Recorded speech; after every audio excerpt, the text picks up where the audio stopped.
시청자 여러분 안녕하십니까? BOA 모닝뉴스 시작합니다. 다음 달 21일 열릴 미한 정상회담은 안보와 경제 등 핵심 현안을 논의하고 긴밀한 동맹 관계를 과시할 기회가 될 것이라고 미국의 전문가들이 말했습니다. 특히 미국과 중국 사이에서 전략적 모호성으로 비판받았던 문재인 정부와 달리 윤석열 새 정부는 분명한 입장을 취할 것으로 전망했습니다. 첫 소식 조은정 기자가 보도합니다. 조 바이든 대통령과 윤석열 한국 대통령 당선인이 다음 달 21일 윤 당선인의 취임 후 11일 만에 만나 정상회담을 합니다. 역대 미한 정상회담 가운데 가장 빠른 것으로 미국 전문가들은 급변하는 국제 정세 속에 바이든 대통령은 동맹에 대한 공약 재확인, 윤 당선인은 포괄적 전략 동맹으로서 적극적인 역할을 하겠다는 의지를 밝힐 것으로 전망했습니다. The message is that South Korea is going to be you mentioned comprehensive strategic alliance, but that they want to build the alliance, strengthen the alliance, and reorient the alliance so that it has more of a region-wide, if not global perspective. And I think one of the things that we'll see from Yoon is talking about Korea being more active and engaged within the Indo-Pacific. 바이든 정부는 우크라이나 사태에도 불구하고 이번 아시아 순방을 통해 미국이 여전히 이 지역에 헌신하고 있고 장기적으로 아시아가 매우 중요하다는 점을 알리려 한다는 것입니다. 에반스 리비어 전 국무부 동아태 담당 수석 부차관보도 두 정상이 여러 지정학적 도전에 맞서 공동 전략 마련에 집중할 것으로 전망했습니다. 중국이 러시아와 연대하고 북한과 밀착하며 북한 정권은 핵 선제 사용 가능성을 내비치는 상황에서 동아시아와 그 너머의 새로운 상황, 중대한 전략적 변화에 대응하는 공동 전략을 구상하는 게 매우 중요한 과제라는 것입니다. 스콧 스나이더 미국 외교협회 미한정책국장은 이와 관련해 두 정상이 강력한 대북 억지 전략을 확인해야 한다고 말했습니다. Both Biden and Yoon needs to present and affirm solid and well-coordinated strategy for managing the challenge that North Korea is posing through its step-by-step continuation of military developments in areas that expand North Korea's threats to the U.S. and South Korea. 문재인 정부에서 미한 동맹의 준비 태세가 약화됐기 때문에 두 정상이 이번 만남을 통해 미한 연합훈련과 방어체계 강화 의지를 재확인할 것이라는 전망도 나옵니다. Another point of military coordination would be the discussion about the integration of missile defense capabilities, both the ROK in U.S. And trilaterally ROK, U.S. and Japan, where the systems of missile defense, the radars that detect launches and track missiles, the intelligence system to share information and to cue targeting, and then of course missile defenses themselves. 미국의 전문가들은 또 미국과 중국 사이에서 전략적 모호성으로 비판을 받았던 문재인 정부와 달리 윤석열 새 정부는 분명한 입장을 취할 것으로 기대한다고 말했습니다. 미국 외교협회의 스나이더 국장은 윤석열 정부가 미국과 중국 사이에서 중립적이거나 선택을 기피하는 접근법을 취하지 않을 것으로 본다며 미국의 이익과 행동에 명시적으로 연대할 것이라고 전망했습니다. BOA 뉴스 조은정입니다. 미중 경쟁이 격화하면서 북한 문제에 대한 중국의 협력을 기대하기 더 어려워졌다고 미국의 전직 고위 관리가 말했습니다. 이 때문에 북한 정권의 무기 프로그램 진전에 맞서 미한일 3국의 긴밀한 공조와 대응이 더 중요해졌다는 지적입니다. 조상진 기자의 보도입니다. 데니얼 러셀 전 국무부 동아시아 태평양 차관보는 28일 미국 뉴욕의 코리아 소사이어티가 주최한 화상 토론회에서 북한 문제에 대한 중국의 협력을 기대할 수 없다며 실용적 접근법이 필요하다고 말했습니다. I don't see any way that Seoul and Washington could induce Beijing to make a push against North Korea that's strong enough to actually stop its nuclear and missile programs or roll them back. So with China, the Biden administration has 3 C's, right? Contest, compete, cooperate. Well, my proposition is that with North Korea, we have 4 Ds: defend, deter, deny, and hopefully diplomacy. 미한이 3국 간 긴밀한 공조를 기반으로 방어와 억지력을 강화하고 북한 정권의 무기 개발을 위한 자원 탈취를 막기 위해 이런 4D 정책이 필요하다는 겁니다. 러셀 전 차관보는 또 미한의 3국 공조와 민주주의 가치에 관한 윤석열 한국 대통령 당선인의 최근 발언을 반기면서 미한 동맹에 대한 한국 국민의 긍정적 인식과 지지가 높아질수록 윤석열 당선인이 중국에 맞설 수 있는 정치적 공간도 넓어질 것이라고 전망했습니다. 이성현 전 세종연구소 중국연구센터장은 문재인 정부가 미국에는 안보를, 경제에는 중국을 우선시하는 안미 경중 정책으로 양국 모두와의 관계를 소원하게 만들었다고 진단했습니다. 그러면서 새 한국 정부가 지정학적 이해관계를 유지하면서도 중국이 선을 넘었을 때 강력하고 일관된 대응을 해야 한다고 권고했습니다. 순윤 스팀슨 센터 중국 프로그램 국장은 중국 정부가 윤석열 차기 정부와 대립구도를 만들고 싶어 하지는 않을 것으로 내다봤습니다. China's relationship with South Korea has officially entered the era of a box of chocolate because you don't know what you're going to get next. My assessment so far is that China has basically decided not to overreact to the deployment of additional THAAD units.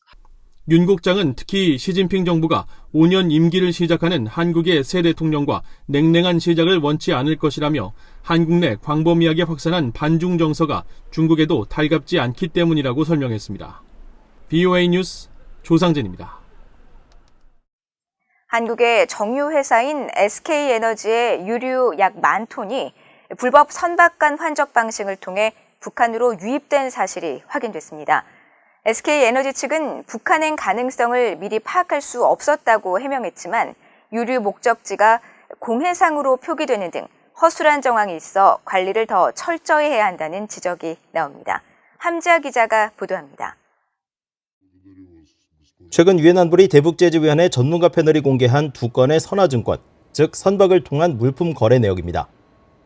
지난해 3월과 4월 체결된 판매 계약인데 판매 주체가 한국 정유회사인 SK에너지입니다. 판매 유류는 한국에서 정제돼 SK에너지 타이완 지사로 옮겨져 관리되어 온 가스오일로 3월과 4월분 각각 4,989톤과 4,553톤, 운송은 타이완 업체 소유 선박 써나드호가 타이완 타이중 항구에서 한다고 돼 있습니다. 또 해당 화물의 목적지 항구는 2건의 선화증권 모두 공해상으로 표기돼 있습니다. 전문가 패널은 이런 방식으로 거래된 SK에너지의 유류가 써나드호에 실려 작년 3월 30일과 31일 사이 공해상에서 선박 간 불법 환적 방식을 통해 북한 깃발을 단 신평 2호로 옮겨졌으며 다음 날인 31일과 4월 1일 사이 또 다른 북한 유조선 안산 1호로 환적됐다고 밝혔습니다. 또 유류 2차 분도 일주일 뒤 써나드호에서 북한 선박으로 옮겨졌고 이후 남포와 청진, 함흥항에 유류를 하역하는 모습이 위성을 통해 포착됐습니다.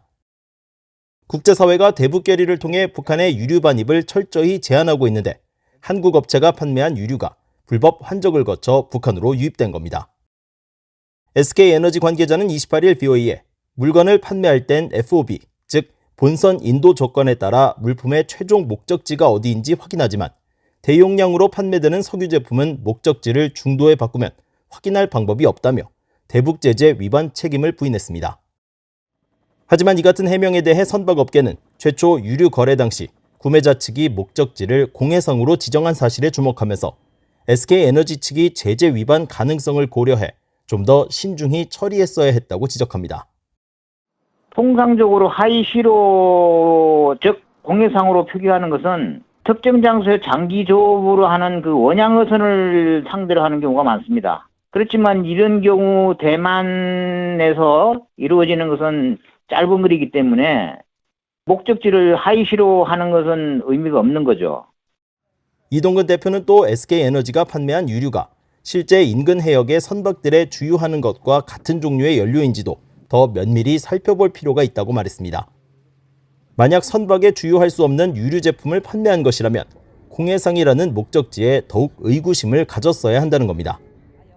미국 정부는 북한 정권의 대북 제재 회피 구멍을 줄이기 위해 각국 정부와 업체의 철저한 관리를 당부하고 있으며 특히 개도국을 중심으로 미국의 민간 기관을 통해 다양한 교육 프로그램을 제공하고 있습니다. 미국 재무부는 특히 지난 2019년 국무부 해안경비대와 합동으로 발표한 북한의 불법 선적 행위에 대한 주의보에서 각 화물 수령인과 거래 대상은 북한 유조선에 유류를 공급하지 않도록 하고 정유회사는 그 공급망에 속한 회사들의 실사를 의무화하도록 해야 한다고 명시하고 있습니다. 제재 전문가인 조슈아 스탠튼 변호사는 이번 사안과 관련해 유엔 회원국들의 제재 위반을 막기 위해 보다 철저한 감시와 실사 강화가 요구된다며 관련국과 업계가 의도치 않은 제재 위반에 연루되지 않도록 주의할 필요가 있다고 말했습니다. VOA 뉴스 함자입니다. 미국 의회에서 한국의 미국 정보동맹 파이브 아이즈 가입 문제가 잠시 거론된 데 대해 미국 전문가들은 정보에 도움은 되지만 현실성은 적다고 분석했습니다. 미국의 군사 전문가인 브루스 베넷 랜드 연구소 선임 연구원은 VOA에 한국은 북한 관련 인적 정보와 접촉이 많을 뿐 아니라 중국과 모든 사업에 접촉하고 있어 비교적 좋은 정보를 공유할 수 있다면서 미국은 한국의 가입이 국익에 가치가 있는 것으로 보고 있는 것 같다고 말했습니다. 패트릭 크로닌 허드슨 연구소 아시아태평양 안보석좌는 파이브 아이즈를 통해 동맹국과 정보 공유를 확대할 경우 억지와 방어에 도움이 되는 등 비용 효율성도 개선할 수 있다며 윤석열 한국 대통령 당선인이 취임한 이후 가입 가능성을 탐색할 가치가 충분히 있다고 설명했습니다. 데이빗 맥스웰 민주주의 수호재단 선임연구원은 그러나 한국이 파이브 아이즈에 가입하기 위해서는 미국뿐 아니라 다른 회원국도 동의해야 한다면서 함께 공유한 정보 기밀이 반드시 유지돼야 한다는 강력한 신뢰가 있어야 한다고 말했습니다. 전문가들은 회원국들이 이런 우려 때문에 규모 확대를 꺼리는 측면이 있다면서 당장 실현될 가능성은 적을 것으로 전망했습니다. 지난 2020년 9월 한반도 서해에서 북한군에 피격돼 숨진 한국 해양수산부 공무원 이모 씨의 유족이 북한 정부를 상대로 손해배상 청구 소송을 제기했습니다. 유족은 29일 한국 법원에 북한 정부를 피고로 2억 원, 미화로 약 16만 달러 규모의 손해배상 청구소장을 접수했다며 타인의 생명을 해한 자는 직계비속인 원고들에게 위자료 금액을 지급할 의무가 있다는 민법 조항에 따라 소송을 제기했다고 밝혔습니다. 소장은 북한 정권에 의해 목숨을 잃은 이 씨의 자녀들이 당시 각각 고등학교 2학년과 초등학교 1학년으로 아버지가 불태워 죽은 사실에 정신적 피해 정도가 매우 심각하다고 설명했습니다. 유족 측은 실효성이 없는 소송이 될지라도 훗날 통일이 된다면 반드시 그 죄의 대가를 묻고자 소송 진행을 결심했다고 강조했습니다. 지난 1월 16일 재개됐던 북한 신의주와 중국 단둥 간 북중 화물열차 운행이 신종 코로나 바이러스 여파로 29일 중단된 것으로 전해졌습니다. 연합뉴스 등 한국 언론들은 29일 현지 소식통들을 인용해 단둥 당국이 북한 측 요구에 따라 오늘부터 북중 화물열차 운행 중단 결정을 내렸다면서 화물열차에 짐을 싣는 인력들이 4일 동안 격리 조치됐다고 보도했습니다. 북한 당국은 단둥에서 최근 신종 코로나 바이러스 감염증이 확산하자 열차 운행 중단을 요구한 것으로 알려졌습니다. 앞서 단둥시는 신종 코로나 감염자 3명이 발생하자 지난 25일 도시를 전면 봉쇄하는 조치를 내렸습니다. 국제사회는 2년 넘게 국경을 장기간 봉쇄해 북한 내 인도적 상황 등 인권이 더 악화했다며 북한 정부의 국경을 열어 주민들의 민생을 개선하고 코로나 백신 지원 수용 등에 협력할 것을 촉구하고 있지만 북한 지도부는 아직 별다른 반응을 보이지 않고 있습니다. 이상으로 VOA 모닝 뉴스를 모두 마칩니다. 시청해주신 여러분 고맙습니다.